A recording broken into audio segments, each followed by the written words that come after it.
韩国天团 BigBang 团员胜利的性招待事件爆出案外案，30岁歌手郑俊英曾偷拍性爱影片，昨天郑俊英紧急被召唤回国，半夜也发出声明稿道歉并认罪，宣布中断一切演艺活动。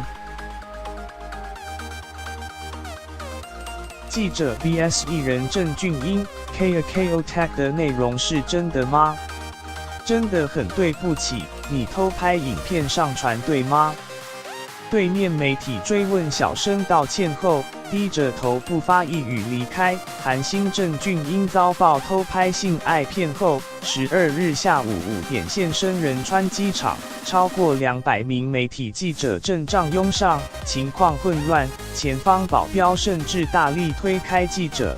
所有人互相推挤，郑俊英在混乱中更显狼狈，还不时传出民众不满叫嚣的声音，场面失控。他也在13日凌晨12点，透过经纪公司发出声明，虽然为时已晚，但想通过这份道歉信上歉意，提到我的所有内容全部都认罪，我将退出所有节目，中断一切演艺活动。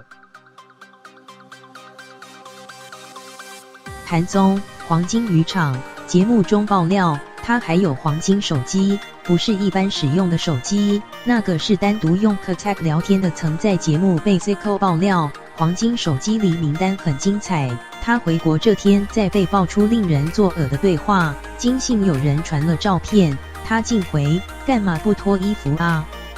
还上传偷拍影片，说在店家发生了，我真是垃圾。也有笑说朋友的行为就是，还轻浮的用呵呵笑的语气回应朋友下药迷昏的事，俨然是韩版李宗瑞，可恶行为让韩国网友痛恨至极。警方也预计在14日传唤郑俊英到案，而群组里的男团成员也估计都会受到影响。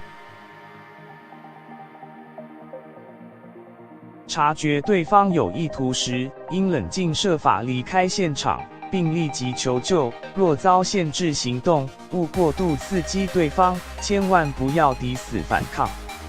相信直觉，拒绝不舒服或不喜欢的肢体接触。睡觉或盥洗时，门窗要上锁。避免与有酒醉、吸毒、有暴力倾向或性犯罪前科的人独处。当对方出现你认为不妥的言行时，应立刻离开或制止。如遭，应立即报警与求助信任的人。